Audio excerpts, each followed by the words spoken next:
What is going on, GBA? I am the Confusion, and welcome back to Week 7 of the GBA. I just wanted to, first off, thank Uzi for covering me last week. Everything's okay for those of you who are concerned. I appreciate all the love and concern out there. But everything's all good, thank God. Then one other thing I want to address before we get into the matches for Week 7 is obviously, as you guys saw in Week 5, I added a little bit of animation just because I was bored and thought it'd be fun. Won't be able to do it every week, especially not these weeks, because it's a stressful coming of weeks, but hopefully I can get back to doing that because I know you guys enjoyed that, and it was also fun to do that over here, so I'll try, but no promises. So overall, let's just jump into the first match of the week. We have Geo versus Cybertron, the San Francisco Giants, up against the Melbourne Rotoms. Geo bringing Mega Scizor, Mew, Blacephalon, Ditto, Shaman, and the Toxapex, and the Melbourne Rotoms and Cybertron bringing the same 6 he's been bringing almost every week, being that Kingdra, Mimikyu, Kartana, Mega Swampert, Pelipper, and Ludicolo. In terms of Aaron's team, there really isn't much change, thanks to the fact that he's been running the similar Assault Vest Ludicolo, the Damprock Pelipper, the Mega Swampert, the Z-Move Kartana, the Mimikyu, the Kingdra. It's all pretty similar, so the makeup wasn't that hard for Geo to predict in a sense, but still gave him a tough time, so we'll get into that. The first thing I'll cover is the fact that Mega Swampert is able to get up rocks turn 2. With Geo not packing Defog on either Mew or Mega Scizor, that is going to be up the entirety of the match, and Aaron getting those rocks up early on is going to help him out, Mega Swampert being the only way to get up hazards for the Rotoms. So turn 2, getting up the rocks, good play overall. Shaman is able to come in though, and obviously grass types is what really hurts Rotom's team the most, so Shaman is going to be a bit of an issue. Thank God that Assault Vest Ludicolo is going to be able to take some hits and, mitigate the damage that thing sends out, even though Geo was able to get a super effective Air Slash off. The next big thing we're going to talk about is obviously those Toxic Spikes. Toxic Spikes go up, and the combination of Baneful Bunker and Toxic Spikes help whittle down the Mega Swampert and the Kingdra. Not only because it's wasting rain turns, the Baneful Bunker that is, but it gives time for Toxic Spikes damage to rack up on the Swampert, and the fact that Kingdra also has a Life Orb. Clearly you can see the fact that those two main rain sweepers are going to be whittled down. Not only that, but Geo has fantastic checks to some of the most scary rain sweepers on Aaron's team. The Kingdra, he had a Spadef Toxapex. That thing took Dracos, recovered. Pretty easy to take hits on that sense. And then the combination of Shaman and Mega Scizor helped handle the Mega Swampert and make sure that thing didn't go out of hand. So overall, Geo did have a pretty good matchup, and the Toxic Spikes really is what made it so that Aaron couldn't really switch in and out and do a lot of damage and keep up consistent pressure, because the Toxic Spikes was just a lot of pressure on his side of the field. The next big thing we're going to talk about is the fact that Shaman is going to come in on that Swampert, set up the Sunny Day on Kartana, but once Kartana gets in, it just goes for the ZX Scissor, the Savage Spin Out, killing that Shaman.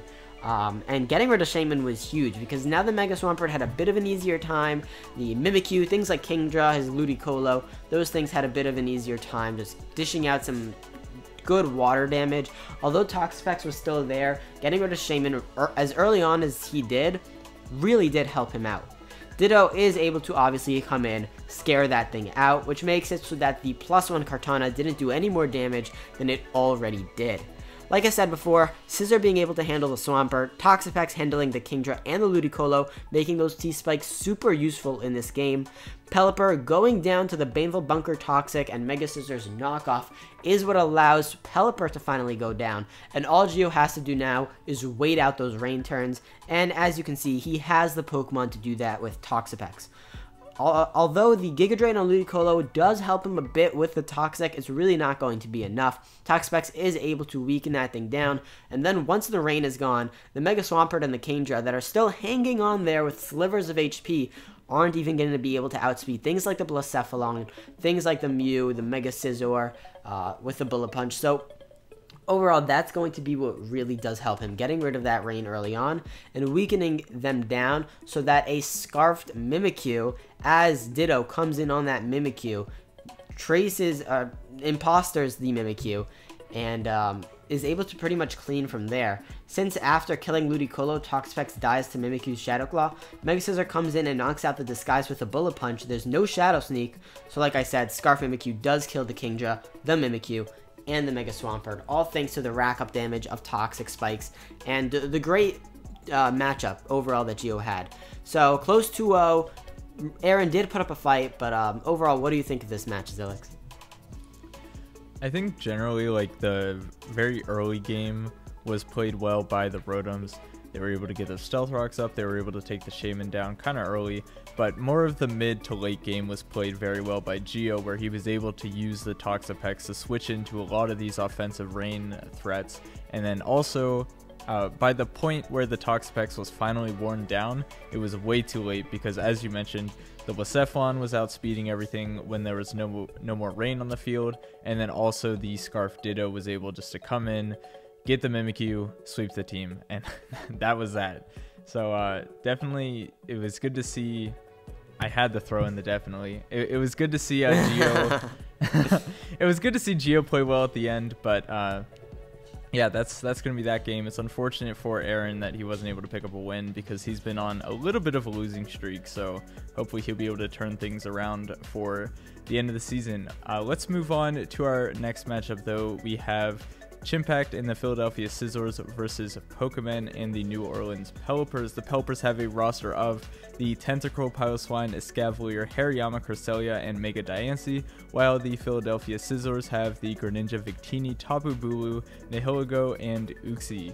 Oh, and also the Mega Camerupt. Almost didn't add that in there. So starting off this match, it was kind of a struggle for Chimpact. As he mentions in his commentary, he was making some poor plays throughout this match. However, it wasn't the best matchup for Pokeman either, because his Chimpact's Nihilego is going to be a huge threat to the entirety of his team, and he has to do a good job of preserving things like his Escavalier, for example, to be able to deal with it. Chimp also recognizes pretty early on that the Escavalier was going to be a stopping point for him. He will be able to take it out with a lot of his mons, but if the Escavalier is able to have a high amount of HP, it'll be a problem for him. So getting into the battle, seeing what will happen, the Bulu is against the Piloswine, leading it, getting the grassy terrain, and both are going to swap out of there to the Camerupt and the Escavalier. The Escavalier is quickly going to be replaced by the Hariyama, which will be able to take hits relatively well from the Camerupt, especially with the grassy terrain up. However, both mons are going to be wearing each other down to the point where Chimpact eventually swaps in his Uxie on a close combat, taking very minimal damage and picking off the Hariyama pretty early on with a U-turn. Now we will begin to see how much of a problem this Escavalier will be, as the Tapu Bulu is brought out, and with the grassy terrain, the Escavalier also has Protect. It'll be able to sit on the field as long as it wants up until the Victini will be brought in, and which we do see happen. However, this Victini will consistently bring in the Diancie, and while the Diancie is not Mega Evolved, it can easily sponge hits from the Victini. This then starts a chain of Diancie coming in on the Victini, which brings in the Tapu Bulu, which brings in the Escavalier, and repeat. Eventually, Chimp does want to get an advantage, so he sets up his rocks with the Uxie at the cost of taking a big Mega Horn. We will continue to see the previously mentioned Mon switching in and out up until Chimpact gets his Greninja in against the Diancie. However, the Diancie is carrying the rest, which will allow it to heal up all the damage it took from the Victini earlier on, and it's still not Mega Evolved. We will see it take a Surf from the Greninja, and then go for the Sleep Talk, getting a Moonblast, doing huge damage to the Greninja. Not wanting to take another Surf though. We'll see the Tentacruel be brought in on a Dark Pulse. Chimp will then have to sack off his Uxie here to an incoming Sludge Bomb. He'll then send in his Victini to try to get some offensive pressure, but the Diancie is still able to come in and take hits. This will bring out the Tapu Bulu, and then Pokeman is going to Mega Evolve and Sleep Talk again, getting that Moonblast, hitting the Bulu very hard. Chimp wants to make a play, and he's expecting the Escavalier to come in on the Tapu Bulu, as we have seen this many times before, and if he's able to weaken that Escavalier, it'll be big. So he goes for a Hidden Power with the Tapu Bulu, but the Diancie is going to remain on the field. and it's able to knock out the Tapu Bulu after waking up from its rest. The Diancie will then be revenged by the Nihilego, which is going to bring in the Piloswine, getting big damage against the incoming Victini, and then taking a bit of damage in return. The Victini will be weakened to the point where the Stealth Rocks will take it down. John will do just that, setting up the Stealth Rocks as the Victini is being swapped for the Camerupt. This is then followed by the Victini coming back in to die to the rocks. The Greninja will then come out to finish the Piloswine, but will be revenged by the Tentacruel, and at this point the game is looking like Pokemon will be able to win, as he has preserved health on that Escavalier well enough to the point where he can sack his Cresselia to the Nihilego, and this will allow him to save his Tentacruel in case he needed it against the Camerupt, but it won't be needed as the Escavalier is able to take down both the Nihilego and the Camerupt, giving Pokemon the 2-0 win. Wow, what a game. I would never think a Pokemon like a Escavalier would be such a big issue for a team with a Victini and a Mega Camerupt. I mean, and he brought them both, which is Yep. also just as crazy. Mega Camerupt obviously coming for the first time. I honestly didn't think he was going to ever bring it. But he did bring it, and that was interesting. The thing that you mentioned, which I just want to hit on again, is the fact that you kind of run into cycles when you don't have, let's say, like 3 layers of spikes, Stealth Rocks up. You can kind of like switch into the same couple of Mons and create a certain cycle that is difficult to break out of because it can become predictable at times. So I would say this definitely came down to a lot of mind games, and I mean, John just had the better matchup in my opinion, and just played it to his advantage so that certain threats didn't come in at certain times, and it ended up working out in his favor, so I think he did play that game well. The next match we are going to go into is the Milwaukee Bewares up against the Victorian Shadows, one of the longer games we have here. The Bewares and Wolfie bringing Bronzong, Conkeldurr, Reuniclus, Tangrowth, Florges, and Alolan Muck. Even though he did make some transactions with the Entei and the Mega Absol, we do not see them coming. And the Victorian Shadows Necro Steo, bringing the Dhelmise, Diggersby, Togekiss, Araquanid, Mega Alakazam, and Hawlucha. And we got a lot of interesting things to talk about. The first thing we're going to talk about is the Dhelmise versus the Bronzong. That's the initial lead. The Bronzong switching out into the Conkeldurr, excuse me, as the Dhelmise is able to click Knockoff. Now, after that Figgy Berry goes down, Conk is able to get rid of the Colbur Berry, as Conk goes for its own knockoff, does a decent amount of damage to that Dhelmise, which we'll see is going to come in handy later on for Wolfie, though Conkeldurr is going to take a very big Power Whip. Wolfie not really expecting that much damage to come out of the Dhelmise, but yeah, it's a very powerful Pokemon, and does a good like 65% to that Conk with a big Power Whip, and makes it so that Conk is pretty much just going to be a sack at this point. The main Pokemon that really brings Wolfie into this game and puts him in such a good position is the Tangrowth set he brought. It wasn't a standard Assault Vest set. He brought Sub-Leech Seed, Toxic, Giga Drain. Nearly a perfect set to set up on the Araquanid because it did not show the Leech Life. It could set up the Leech Seed and Toxic on the Dhelmise, not the Leech Seed, but the Toxic, and Dhelmise couldn't really do much back. The Tangrowth also did have a Rocky Helmet, so the Diggersby was going to be taking some chip damage, and as he just set up substitutes, he was able to Toxic the Diggersby. He was able to beat the Araquanid, even though it did have Rest. He beat the Dhelmise easily later on, and every time Diggersby came in, the Tangrowth had a substitute up, so he was forced to click U-turn. The next play we're going to see is Necro Steo makes a really nice double from the Alakazam to the Diggersby, expecting that Alolan Muck, and Diggersby is a pretty big threat in this game because even that Choice Banded return is going to be able to almost 2-hit KO that Bronzong since it's a bit of a more offensive set, and overall, the fact that Wolfie has such a slow team, the raw power Diggersby has is not mitigated by its speed stats, so really good set and comes in and does a lot of good work. Later on, though, we do see a Psychic Terrain sack of Alakazam. Alakazam does click a Focus Blast on Alolan Muck. He realizes that he's going to get pursued out and sets up the Psychic Terrain. Now, although this doesn't do much, the Hawlucha does come in. Now, if you were watching from Wolfie's perspective, what would make sense is a Psychic Seed, which I thought would be genius, but we don't see the Psychic Seed come out, which means the Acrobatics is still going to be 55 base power, and the Drain Punch, which is going to be revealed a little bit later on, is also not going to be doing too much damage to the matchup that Wolfie has, being that he has a Reuniclus and a Bronzong. Now, the first thing that comes in is going to be that Bronzong to set up the Trick Room, as Hawlucha sets up a substitute and goes for the Swords Dance on the actual Trick Room. All this allows him to do is go into the Reunique list, set up an Acid Armor, and pretty much 1v1 the Hawlucha, because Acrobatics is just not going to do enough damage because the item did not pop, and we do not see an item reveal. So that's going to make that Hawlucha subpar in this matchup. Togekiss is a para-flinch version, meaning it's going to be able to click Thunder Wave and Air Slash, but it's really not going to be enough because the Florges is going to have Heal Bell, and things like Bronzong can take the hits, and as long as it doesn't get flinched to death, can't set up the Trick Room, and because it's an offensive set, can't click Iron Head. Overall, though, as the Muck is paralyzed, the Gunk Shot actually misses, which I think is just funny, because the fact that he broke through in the first place was something that's not easy to do, especially after being paralyzed, and the 60% chance to flinch is pretty large, so clicking an attack overall is very, very low. And the fact that he actually managed to click an attack but miss it is what I found a little bit humorous in that instance.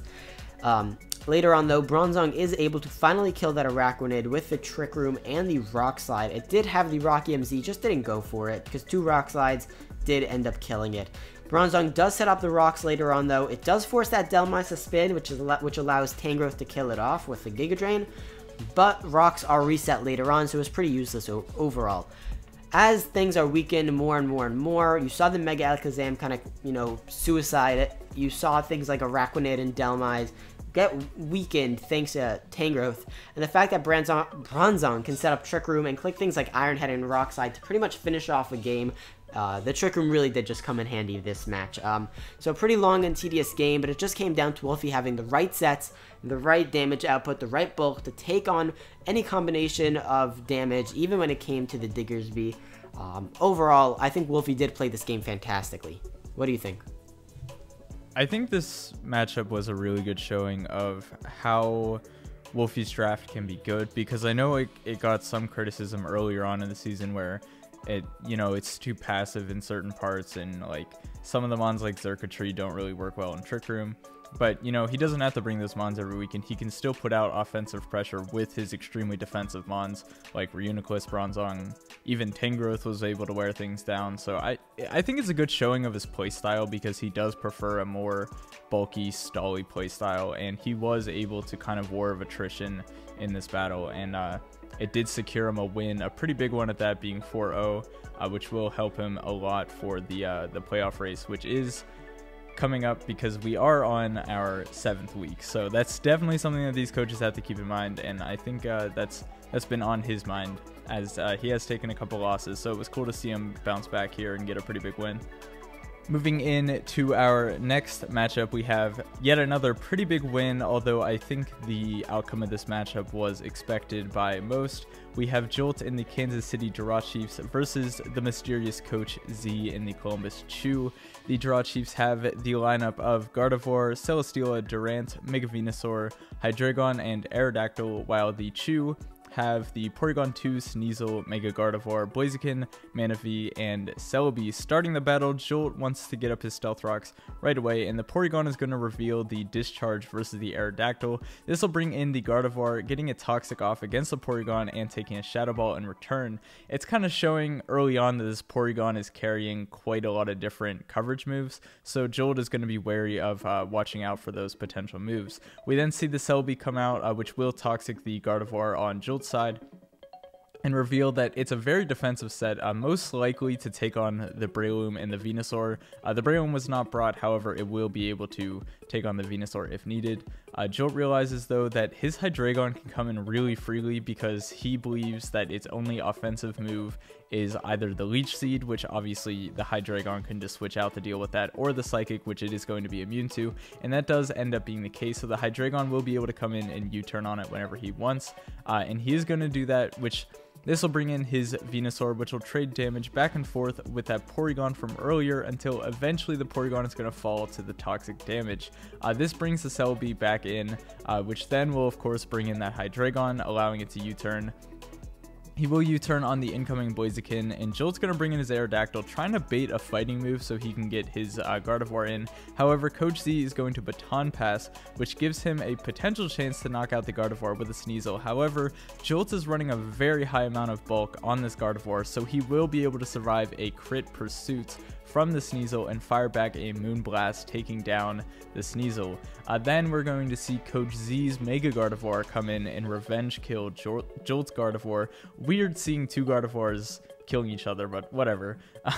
And now Jolt believes he's pretty safe to set up with a Celesteela, which has been his plan for the late game from the start, and he will be able to take a Thunderbolt from the Mega Gardevoir, setting up an Atomize and then taking out that Mega Gardevoir on the following turn. Coach Z then brings in his Scarfed Blaziken, believing that maybe he can outspeed, but the Celesteela is going to outspeed and take that down as well.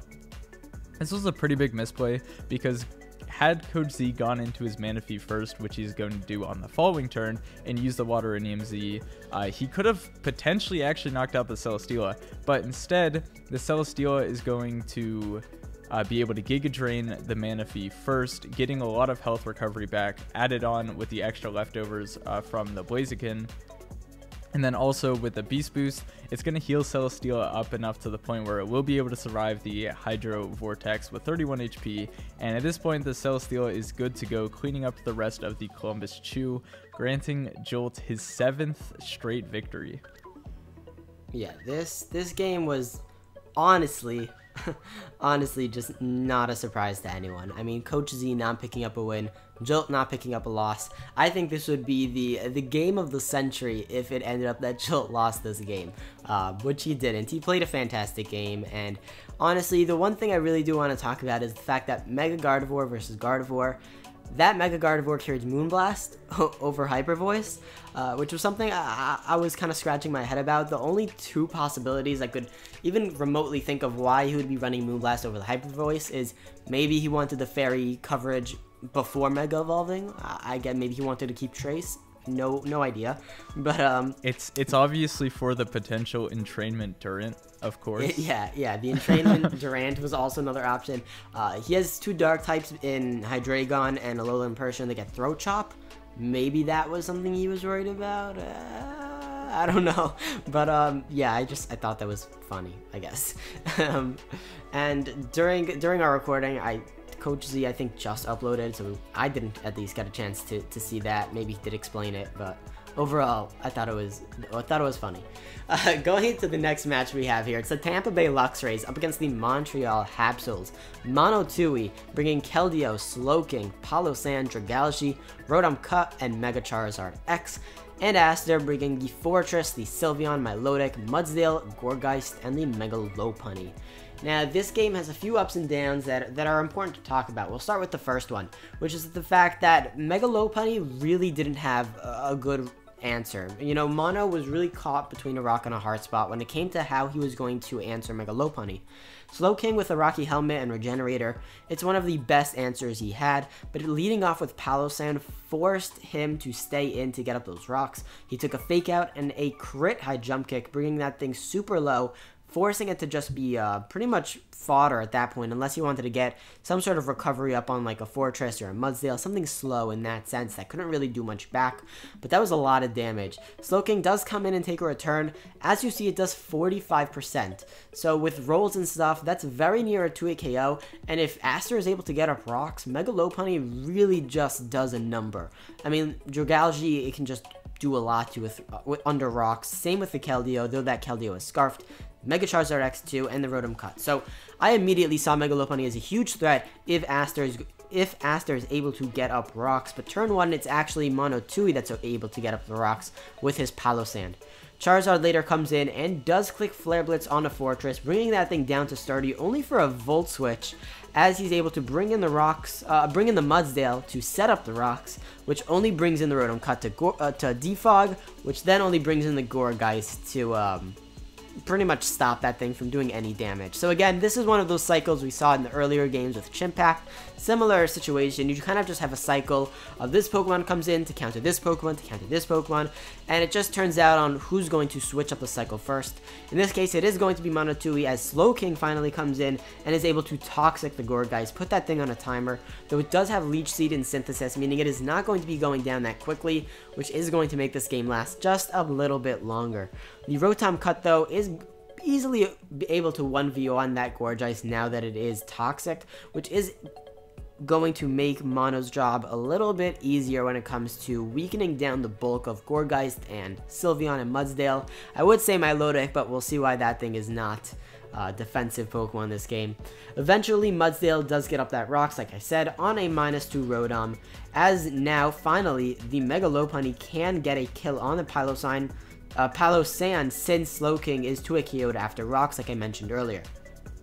The next big thing we're going to talk about is that Calm Mind Sylveon being able to baton pass that out into a Life Orb Milotic. Clearly the offensive Milotic has been doing well for him this season, as it is able to nab a kill onto Galgi and hit a pretty hard, what I'm assuming to be an HP Electric on that Slowking in exchange for a Toxic. So although that Milotic is going to be weakened due to Toxic, due to Life Orb, it killed the Galgi and did a ton of damage to that Slowking, meaning that Mega Lopunny has an even easier time breaking down Mano's team. So Mano really does have to play safely around that, and we'll see he does. As the Charizard is able to just come in, revenge that Milotic with a Thunder Punch, and then Lopunny is just going to nab another kill on that Charizard. Like I said, Lopunny, massive amount of work this game. Really, in the end, it just comes down to the fact that Rotom Cut and Slowking can stall out the rest of the game, and once Rotom Cut and Slowking Toxic and just whittle down the last mons being the Gourgeist, the Sylveon, the Mudsdale, it really just comes down to Keldeo being Scarfed and killing off that Mega Lopunny in the end. So, overall, Mano is in a hard situation. Aster did have some good mons, some good prep. It just came down to Mano having the right sets, Toxic, all the recovery he needed on Slowking, and he just played that game much better, and it came down to a few revenge kills. But overall, I think it was a pretty fair game, not too much crazy hacks, and I don't think it was lopsided in any way. What do you think of this game? So one quick thing I want to mention is I kind of feel bad for Aster because a lot of his games have been really close, and you know, some of the games earlier in the season he lost due to hacks or like misplaying, misprep, whatever it may be. I feel like this game he had a decent shot at winning had he made a couple turns differently or whatever, but looking at Monatui's side, he's really just a great battler, especially when it comes to the end game. I feel a lot of the matches he has won this season in particular have been because of end game playing, whether it be an SD Keldeo or like in this week and even the week versus Necro Steo, he used a lot of recovery and Toxic to be able to wear down his opponents while keeping his team at decent amounts of health. So I don't know, I think he just has a pretty good lock. Some weeks, you know, obviously he hasn't won every matchup this week, but this season, but I think this week was a pretty good showing of how he's been playing overall, and you know, he's generally a good battler, and I think we may see some more of this in the future. So let's move on to our next matchup. We have the Florida Gators versus the San Jose Sharpedos. The Gators bring a roster of Mamoswine, Heatran, Flygon, Klefki, Superior, and Mega Altaria, while the Sharpedos have the Landers T, Rotom Wash, Scizor, Roserade, Swallow, and Mega Houndoom. Starting the battle right away, Tom will miss a Will-O-Wisp with, that's hard to say, with his Rotom against Gator's Mamoswine, which will in turn knock off the Rotom's leftovers. The miss doesn't end up mattering a whole lot in the actual battle, but obviously had the Will-O-Wisp landed, it could have changed some turns and whatnot because of how early it was. So it's hard to call a turn 1 miss like that, but the Mamoswine was carrying the Facade, so had it hit, the Mamoswine would have still had some form of offensive pressure. But anyways, Gator is going to bring in his Altaria as Tom Hydro Pumps, and then he's going to Volt Switch to his Scizor. Gator is going to predict that, however, and Flamethrower, knocking the Scizor clean out. Very poor start for Tom. He did consider going into the Houndoom there, but he did decide against it, and that will cost him. We do see the Houndoom come out now in Nasty Plot as Gator brings in his Mamoswine. Tom is going to correctly swap to his Rotom Wash on the Earthquake and then Volt Switch back to his Houndoom on the incoming Superior. Tom is desperately trying to gain some offensive pressure at this point. He's doing a lot of Volt Turn to try to keep his offensive mons from I can't speak. He's trying to give his offensive mons a chance to do what they do best. However, Gator has very good defensive responses to any of the offense that is being brought in. After a bit of more switching from both sides, we are going to eventually see the Rotom full switch to the Swallow, and then this time he's going to U-turn on the Superior to the Houndoom, and this is going to result in the Houndoom getting paralyzed from the Superior. This will have a heavy effect on the rest of the battle. Gator is then going to go into his Heatran and get up rocks, then to his Mamoswine, trying to kill this Houndoom, but Tom will make the good play of bringing in his Landorus on the Earthquake, and then knocking out the incoming Superior with a Supersonic Sky Strike. So now he's starting to limit some of those defensive responses, but still Gator has plenty left on his team. The Altaria is going to come out, which does give Tom a chance to defog away the rocks with his Rotom before going down to Altaria's Moonblast. After this, we're going to see the Houndoom and the Heatran whittle each other down. Heatran will get the Stealth Rocks back up, and eventually Gator is going to bring his Altaria. Unfortunately, Tom will get paralyzed on a turn where he attempted the Sludge Bomb the Altaria, but this will have... Wow, I can't speak. But this will lead to Tom bringing in his Roserade on a Moonblast. Then he's going to fire off a Hidden Power Ground, expecting the Heatran to come in. He does catch the Heatran. However, Gator's ready to win the game at this point with his sub Dragon Dance Flygon. Despite Tom trying to deal with this as best as he could, the Flygon is going to clean up the game, killing the Roserade Swallow and Landorus T. Overall, this matchup was just constantly in Gator's control, which is weird to see when he was playing a very heavy Volturn team. Tom, he was making some poor plays from time to time, and he did recognize that, but I think also Gator was making some very good plays to secure himself a very big win here. Yeah, I have to say, I think you mentioned something important, which is the fact that Tom has such a good Volturn team, which is why I particularly think he didn't do too well in this matchup. Obviously, I know he's been a little bit on tilt. This definitely wasn't his greatest showing, but the fact that he has so many Pokemon, at least on just this team alone, 4 Pokemon that have access to U-turn and Volt Switch, I believe half of them bringing that coverage, I mean, you don't have to predict too much, and that's the beauty of having so much Volturn on one team. There's no real need to predict, and I feel like he was trying to predict a Gator, and that's what really stopped him. I know a few times he went for that safe U-turn with the Swellow, which I commend him on. It's always, you know, the safer play. But he made some aggressive plays that I just felt weren't necessary, which is what put Gator in such a good position. And then once he was able to bring in the Flygon, we've seen Tom's team being weak to that kind of coverage before with the Zygarde dog. So, I mean, it was really just, it came down to the fact that Tom didn't play as well as I think he could have played this game, and Gator took advantage of that and really kind of swept the floor with him. So, overall, yeah, Gator did have a pretty good showing in that matchup, and I think Tom needs to focus a little bit more on, obviously, like he said, changing up his team, which if you guys saw the transactions video that went up 2 days ago, you'll see that he did make some good trades, so we'll see that how that kind of affects his game plan from now on. Going into the next game, we have the San Diego Chimchargers up against the Bronx Bearticks. I know you're looking at that score, it's weird, but we'll get into the logistics of that. MV bringing the Kyurem, the Tapu Koko, the Gligar, the Girder, Silvally, and Amoonguss. Bronx Bearticks and Joey bringing Necrozma, Salazzle, Magnezone, Whimsicott, Linoon, and the Zygarde 50%.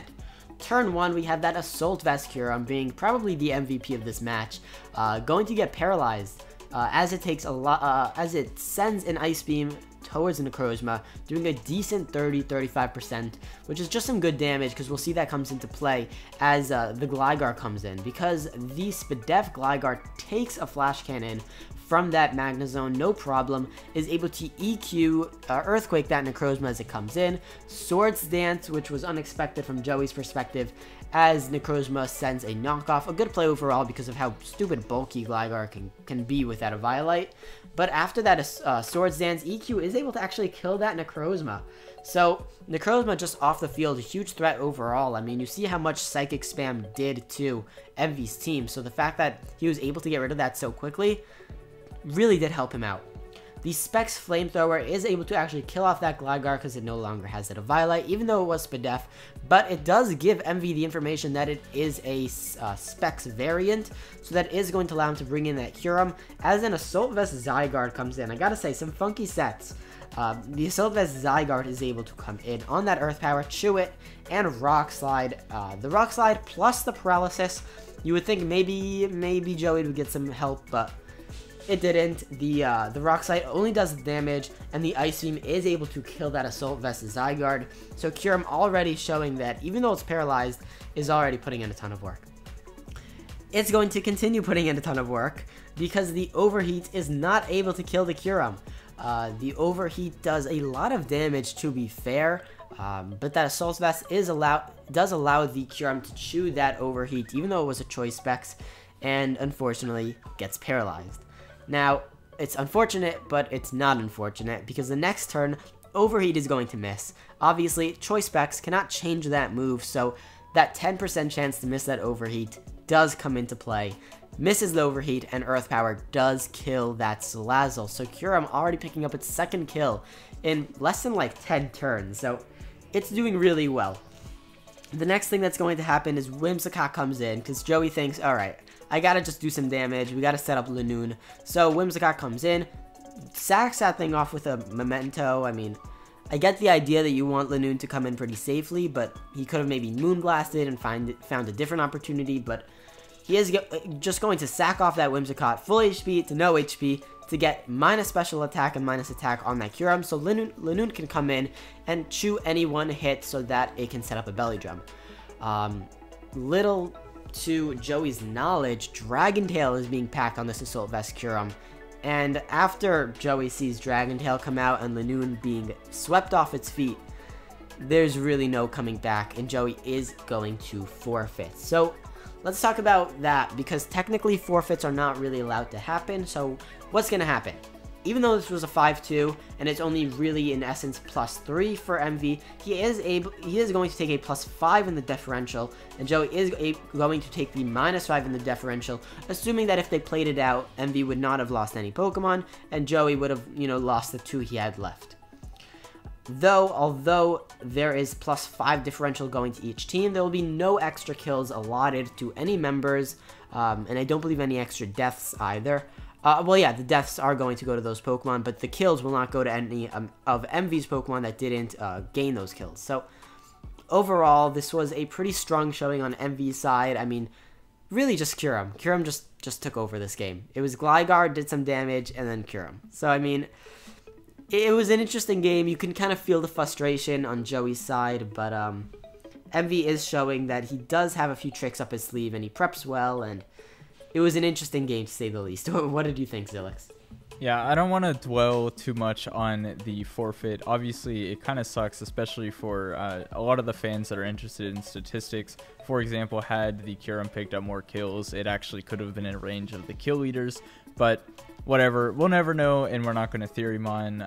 There was the potential of a recreation of the last couple turns, but I believe both battlers agreed that it probably wasn't worth the time to set that up. But anyways, looking at the actual matchup, the Kyurem set was just perfect. I mean, the Dragon Tail worked out, the Assault Vest worked out. Despite being paralyzed, it didn't actually affect any real turns that would have mattered. And I mean, it was just a really clean game from MV. Obviously, I think both coaches were expecting a tougher battle. I know that they've been talking about for weeks on their own channels and in their other videos that they were looking forward to this matchup. And I don't think it went how either of them wanted it to go.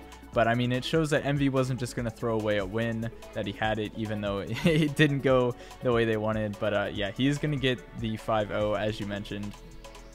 And yeah, that's going to be that. Let's move to the next matchup. We have Lars El Scizor versus Crimson Seabad and the Detroit Steel Wings. The Borussia Donphan have the lineup of the Tapu Fini, Gengar, Kyurem Black, Mega Manectric, Laurentis, and Cobalion, while the Detroit Steel Wings have the Kangaskhan, Jirachi, Donphan, Thunderous Incarnate, Lycanroc, Dusk, and the Infernape. Starting this battle, Lars leads off with his Tapu Fini, not seeing a water resist on Crimson's team, and Crimson is leading off with his Donphan. Both Mons are going to trade pretty big damage with Surf and Earthquake. the Donphan will be replaced by the Kangaskhan, which will take that Surf very nicely and fires off a Body Slam on the incoming Cobalion. No paralysis happens, and the Cobalion is able to set up the Stealth Rocks.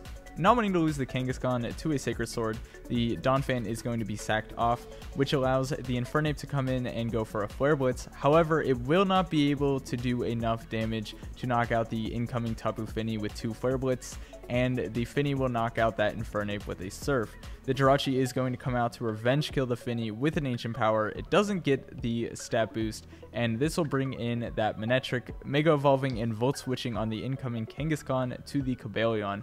Lars will then knock out the King here with the Sacred Sword, and we will see the Jirachi come back in as Lars intimidates it with his Manectric, and he is able to take out the Jirachi with 2 Thunderbolts after taking a little bit of damage from Fire Punch and a Zen Headbutt. Crimson is on his last legs here.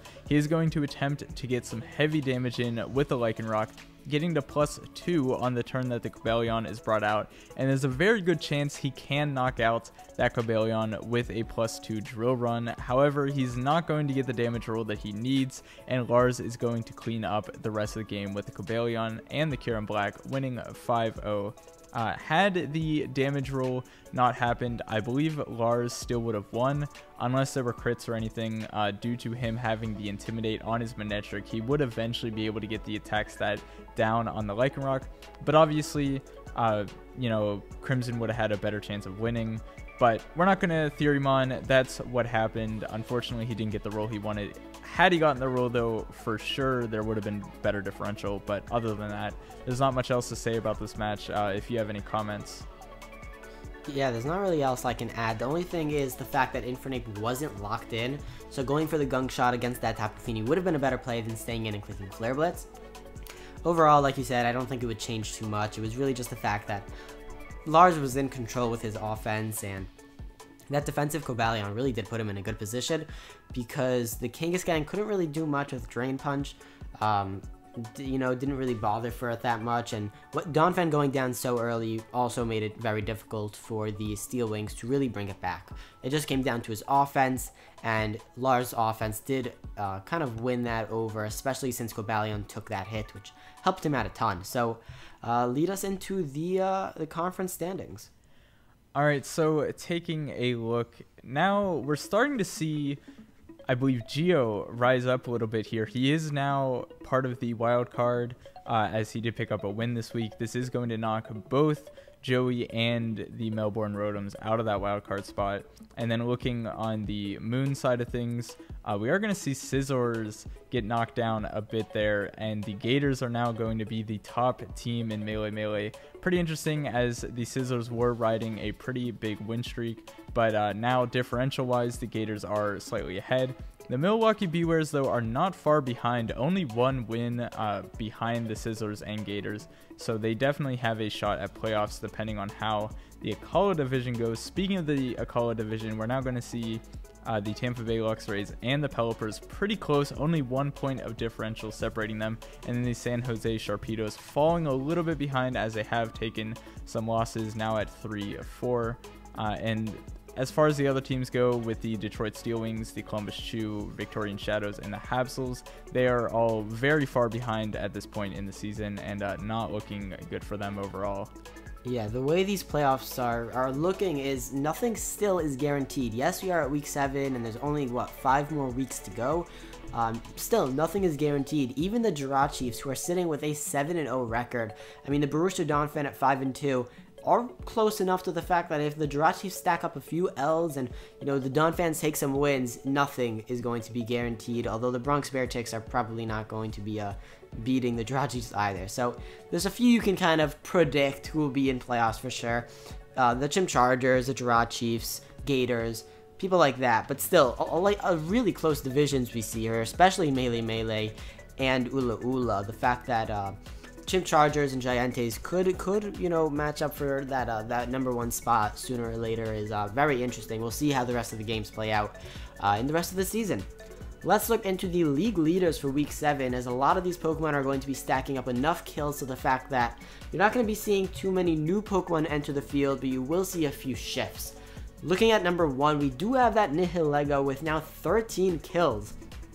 and a total of 4 deaths, putting it at number 1. The Thunderous not getting any kills this game, so it still is racking that number 2 spot with 12 kills, 6 deaths. The Mega Lopunny actually making that number 3 spot. Everyone knows that Mega Lopunny is a monster in the format, and now we see that Aster, you know, a team who doesn't have the best records, which I think is funny. The fact that Aster and Chase have the number 2 and number 3 spots when they are not doing too hot. I think that's hilarious. But both, that Mega Lopunny also racking the 12 kills. Looking at 4 through 10, we have Breloom and the Kansas City Jirachiefs, obviously showing that thing's a monster. 11 kills and 1 death. The Mega Pinsir, 9 kills and 1 death, along with that Altaria, though it has 3 deaths. The Zygarde 10%, the Cobalion, the Weavile, and the Haxorus all rocking 8 kills and different deaths, you know, between the 4 of them. Overall, though, looking at these league leaders, nothing obviously crazy surprises me. Maybe the Breloom, just because it's not drafted that often. It's not the fact that I don't expect Breloom to do well. It's just the fact that you don't see it too often. Cobalion, Weavile, Haxorus, things like that, not surprised. We have, I believe, 3 Megas in the top 10, being that Mega Altaria, the Mega Pinsir, and the Mega Lopunny. In terms of Ultra Beasts, we have the Nihilego, and I'm pretty sure that's it. So, really interesting to see how things are looking. What do you think of the league leaders? Yeah, I mean, Lopunny climbing up, I didn't expect early on, but seeing how Aster has changed how he's been playing with it, it definitely deserves to be up here, and Lopunny is typically a mon you see leading leagues whenever it's drafted by a good player, and, you know, he has shown he can get a lot of kills with it, same thing as Crimson with the Thunderous. You don't need wins to get kills, so that they're put that on definitely a t-shirt. High up there. Yeah, put it on a t-shirt. But yeah, it's definitely interesting to see how things turn out. And there, if you know, we don't see it here, but if you look through like 11 through 20, there's a lot of Pokemon that are close. You know, some cool Pokemon, like you mentioned earlier in the recap, Kyurem. I mean, if that thing racked up a few more kills, we might even see that thing here. So I'm interested to see how the league leaders change. It's always fun to see which Pokemon outplay, outbeat, get more kills than the other. It's a lot of fun to see how they perform. So very cool. So that is going to be it for week 7 of the weekly recap. Catch us next week on Wednesday, same time, same place, for week 8 of the GBA, which will be two-thirds of the way through. I'm pretty sure. We are nearing the end very quickly. Yeah, so we're getting there closely, so that is going to be exciting. If you guys enjoyed, let us know, and if you're excited for week 8 battles, let us know as well, and we will see you guys next week. Peace. See ya.